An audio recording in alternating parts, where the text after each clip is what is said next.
रामपुर गांव का सूरज अभी ठीक से निकला भी नहीं होता था कि चौराहे पर बरगद के पुराने पेड़ के नीचे हलचल शुरू हो जाती थी। यह हलचल किसी और की नहीं बल्कि महेश की होती थी। महेश की समोसे की दुकान कोई बहुत बड़ी या आलीशान नहीं थी, बस टीन की एक पुरानी छत और एक विशाल भट्टी जिस पर चढ़ी लोहे की कढ़ाई ही उसका पूरा संसार थी। सुबह के 4 बजते ही महेश चूल्हे में कोयला सुलगाता। जैसे ही आग पकड़ती भट्टी से उठने वाला धुआं और गर्मी महेश के चेहरे को छूने लगती। सालों से गर्म आलू छीलने और आटा गूंथने की वजह से उसके हाथों की नसें सख्त हो चुकी थी। उफ, ये आग बहुत जलाती है, बहुत दर्द देती है। मेरी तो आधी से ज्यादा उम्र इस भट्टी के सामने कोयला हो गई, लेकिन मेरा रोहन, मेरा बेटा इस भट्टी के सामने कभी नहीं बैठेगा। महेश की दुनिया में केवल 2 ही चीज अहम थी, उसके हाथ के समोसे और उसका इकलौता बेटा रोहन। पत्नी के देहांत के बाद महेश ने ही माँ बाप दोनों का फर्ज निभाया था। समोसा बेचकर जो कुछ भी चिल्लर इकट्ठा होते महेश उनमें से घर का राशन अलग करता और बाकी के पैसे एक पुराने से मिट्टी के गुल्लक में डाल देता। वह गुल्लक रोहन की पढ़ाई और उसके सुनहरे भविष्य की चाबी थी। लेकिन 12 साल के नन्हे रोहन के मन में कुछ और ही चल रहा था। वह पढ़ाई में तो तेज था, लेकिन स्कूल से लौटते ही उसका मन दुकान की तरफ भागता था। बाबूजी, मैं आ गया। मैं आपकी मदद कर दूं? लाइए, ये आलू मैं मैश कर देता हूँ। खबरदार जो इन सबको हाथ लगाया। तेरा काम यहाँ भट्टी के सामने खड़े होकर अपनी चमड़ी जलाना नहीं है। जाकर मास्टर जी ने जो पहाड़े दिए हैं वो याद कर। रोहन का मन उदास हो जाता। उसे समझ नहीं आता था कि बाबूजी उसे दुकान से दूर क्यों भगाते हैं। उसे मसालों की खुशबू और तेल में समोसे तलने की छन छन आवाज बहुत अच्छी लगती थी। जब महेश दुकान के पीछे कभी बर्तन धोने जाता तो रोहन चुपके से काउंटर पे आ जाता। वह समोसे के आटे की लोई बनाकर उसे तिकोना आकार देने की कोशिश करता। उसके हाथों में बचपन से ही वो कला थी जो शायद उसे खून से मिली थी। एक दिन गाँव के सरपंच महेश की दुकान पर चाय पीने आए। उस वक्त महेश किसी काम से बाहर गया था और नन्हे रोहन ने ही उन्हें समोसा तलकर दिया था।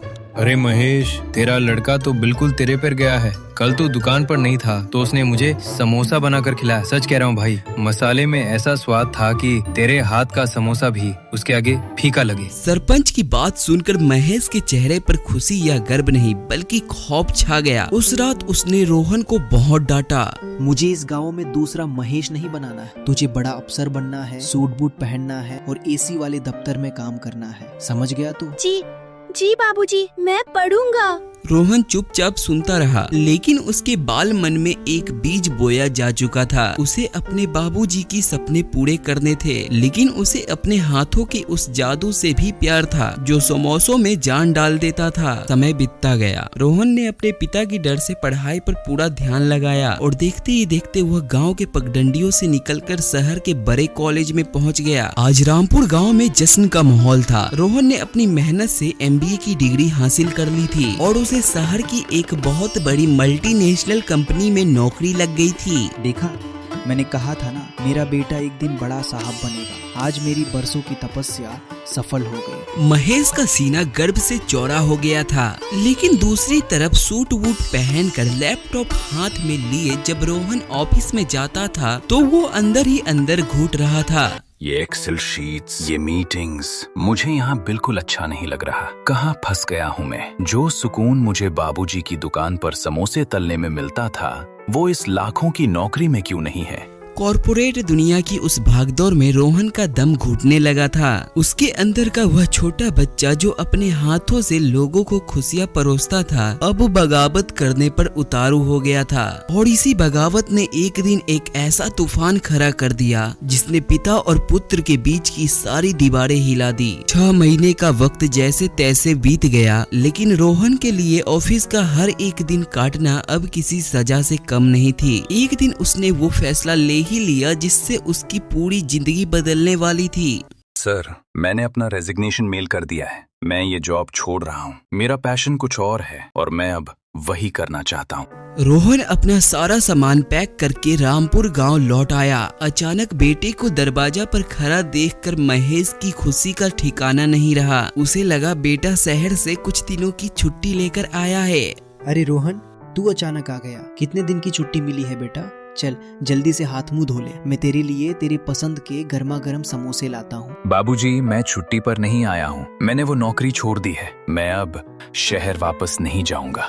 यह सुनते ही महेश के हाथों से पानी का गिलास छूटकर जमीन पर गिर पड़ा। गिलास की टुकड़े की तरह ही महेश के सपने भी जैसे चकनाचूर हो गए थे। क्या क्या कह रहा है तू? इतनी अच्छी लाखों की नौकरी छोड़ दी? किसी से झगड़ा हुआ क्या ऑफिस में? नहीं बाबूजी, मुझे वो काम पसंद नहीं था। मैं वहाँ खुश नहीं था।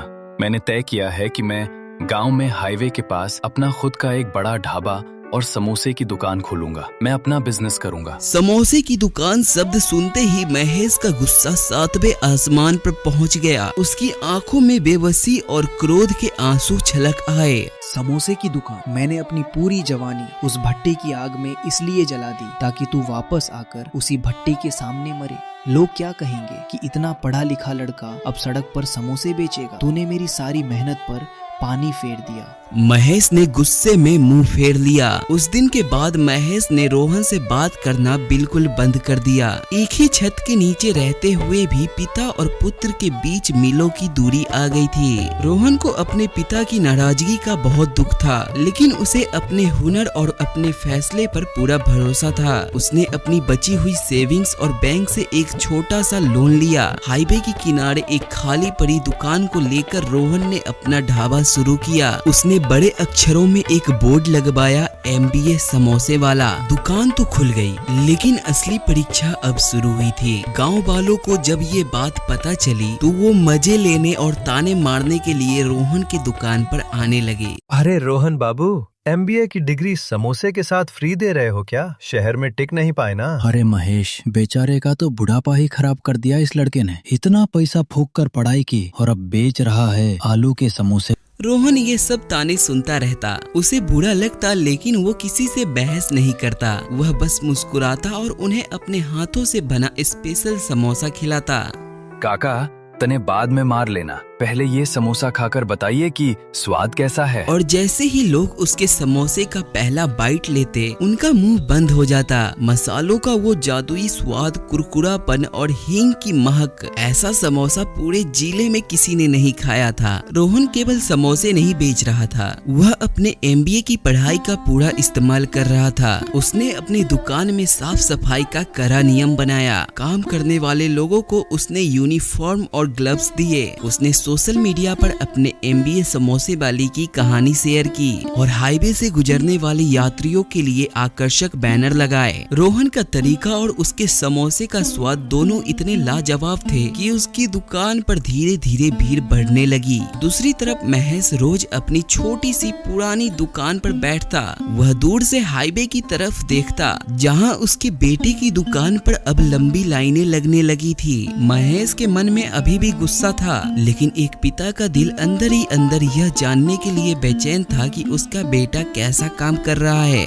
दिन हफ्तों में और हफ्तों महीने में बदलते चले गए। हाईवे के किनारे रोहन की दुकान अब सिर्फ एक ढाबा नहीं रह गई थी, बल्कि वह दूर दूर से आने वाले मुसाफिरों के लिए एक जरूरी स्टॉपेज बन चुकी थी। रोहन ने अपनी MBA की पढ़ाई की सबसे बड़ा हुनर यहाँ इस्तेमाल किया। उसने समोसों को प्लास्टिक की थैली में देने की बजाय इको फ्रेंडली कागज के बॉक्स में देना शुरू किया, जिस पर बड़े बड़े अक्षरों में लिखा था MBA समोसे वाला। देखिए भाइयों, ग्राहक सिर्फ समोसा खाने नहीं आता, वो एक अनुभव लेने आता है। अगर हमारी प्लेट साफ होगी, मुस्कुराहट असली होगी और समोसा गर्मा गर्म होगा, तो वो अगली बार अपने साथ 4 और लोगों को लेकर आएगा। रोहन ने गांव के ही कुछ बेरोजगार युवाओं को काम पर रखा था। उसने उन्हें न सिर्फ रोजगार दिया, बल्कि उन्हें तमीज से बात करना, साफ सफाई रखना और काम को सलीके से करना भी सिखाया। गांव के वही लोग जो कल तक रोहन को ताना मारते थे, आज अपने बच्चों को रोहन के पास काम सीखने के लिए भेजने की मिन्नतें करने लगे थे। अरे भाई, मानना पड़ेगा, महेश के लौंडे ने कमाल कर दिया। पहले तो हम सब हंसते थे, लेकिन आज देखो, उसकी दुकान पर पैर रखने की जगह नहीं होती। शहर की बड़ी बड़ी गाड़ियां आकर रुकती हैं वहाँ। हाँ भाई, पढ़ाई कभी बेकार नहीं जाती। उसने डिग्री का इस्तेमाल समोसा तलने में नहीं, बल्कि समोसे के धंधे को आसमान पर पहुंचाने में किया है। लेकिन अफसोस, महेश अभी भी उससे बात नहीं करता। यह सच था, महेश आज भी अपने बेटे की सफलता से अनजान बनकर अपनी पुरानी दुकान पर बैठा रहता। उसके कान तरस गए थे रोहन की आवाज सुनने के लिए और रोहन का दिल तड़पता था अपने पिता के आशीर्वाद के लिए। लेकिन दोनों का आत्मसम्मान और नाराजगी आड़े आ रही थी। इसी बीच रोहन के रेस्टोरेंट पर शहर के कुछ बड़े फूड ब्लॉगर आए। उन्होंने रोहन के MBA समोसे का वीडियो बनाया और उसे इंटरनेट पर डाल दिया। देखते वो वीडियो वायरल हो गया। अब रोहन की दुकान सिर्फ रामपुर गांव तक ही सीमित नहीं थी। शहर के न्यूज चैनल और अखबारों की हेडलाइन बनने लगी। लाखों की नौकरी छोड़कर MBA के छात्र ने शुरू किया समोसे का अनोखा स्टार्टअप। आज कमा रहा है करोड़ों।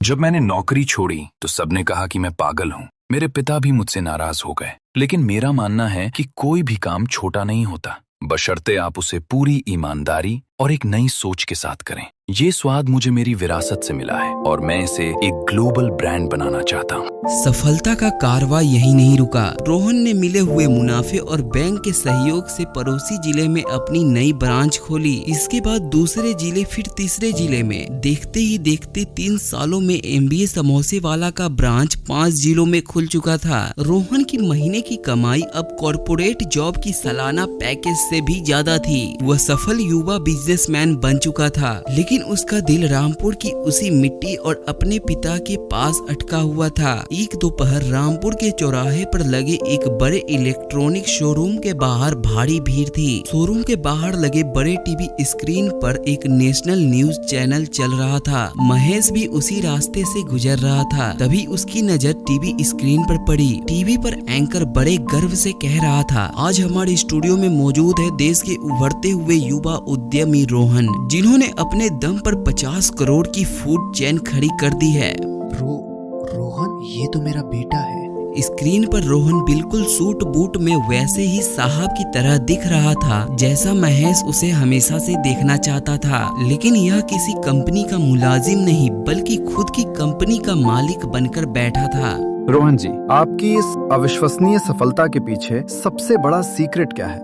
आपको ये प्रेरणा कहाँ से मिली? मेरी इस सफलता का सारा श्रेय मेरे बाबूजी श्री महेश सिंह जी को जाता है। उन्होंने 20 सालों तक भट्टी की उस भयानक आग को सिर्फ इसलिए सहा ताकि मैं पढ़ सकूं। आज मेरे समोसों में जो स्वाद है वो उन्हीं के हाथों का हुनर है। मैं भले ही MBA की डिग्री लेकर आया हूँ, लेकिन बिजनेस का असली पाठ मैंने अपने बाबूजी की उसी छोटी सी दुकान पर सीखा था। बाबूजी, अगर आप मुझे देख रहे हैं तो मैं आज भी आपका वही छोटा रोहन हूँ।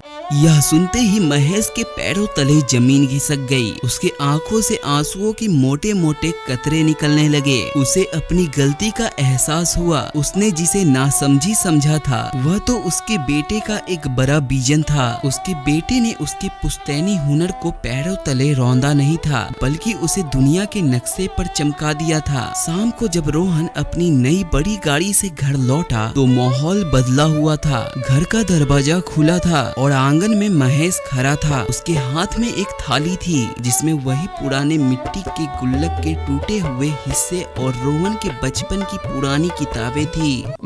बाबूजी, मुझे माफ कर दे बेटा, मैं बहुत छोटा सोच रहा था। मैं तुझे दूसरों की गुलामी करते हुए देखना चाहता था, लेकिन तूने तो खुद सैकड़ों लोगों को रोजगार दे दिया। तू कभी गलत नहीं था रोहन, तेरी सोच बहुत बड़ी थी। मुझे अपने बेटे पर गर्व है। रोहन दौड़कर आगे बढ़ा और अपने पिता के गले लग गया। 3 साल की वो लंबी खामोशी, वो नाराजगी आंसुओं के सैलाब में बह गई। महेश ने रोहन के सिर पर हाथ रखा और उसे दिल से दुआएं दी। उस रात रामपुर गांव के उस नए आलीशान रेस्टोरेंट में विशेष दावत रखी गई थी। पूरे गांव को न्योता दिया गया था, लेकिन उस रात काउंटर पे कोई कर्मचारी नहीं था। भट्टी के सामने महेश खड़ा था और उसके बगल में उसका MBA पास बेटा रोहन। दोनों मिलकर समोसे बेल रहे थे और उन्हें कढ़ाई में तल रहे थे। पिता का अनुभव और बेटे का आधुनिक विजन दोनों मिलकर एक नई इमारत लिख रहे थे। जब गांव के वही ताने मारने वाले लोग समोसे खाने आए तो महेश ने मुस्कुराते हुए रोहन के कंधे पर हाथ रखा।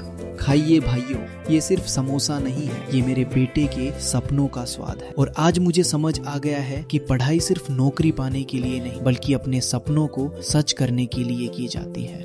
पूरी दुनिया तालियों की गड़गड़ाहट से गूंज उठी। रोहन ने मुस्कुराकर अपने पिता के पैर छुए। हवा में हींग और धनिया की वही पुरानी महक थी, लेकिन इस बार उसके कामयाबी और अपनों के साथ की एक अनूठी मिठास भी घुली हुई थी। यह कहानी हमें खूबसूरत सीख देती है कि जीवन में हमें वही रास्ता चुनना चाहिए जिसमें आपका दिल और आपकी रुचि हो। दुनिया चाहे जितना भी ताना मारे, अगर आपके पास सही शिक्षा, अटूट लगन और मेहनत करने की जज्बा है तो आप एक छोटे से काम को भी इतिहास में बदल सकते हैं। अपने हुनर पर भरोसा रखिए, क्योंकि सफलता की असली चाबी आपके भीतर ही छुपी हुई है।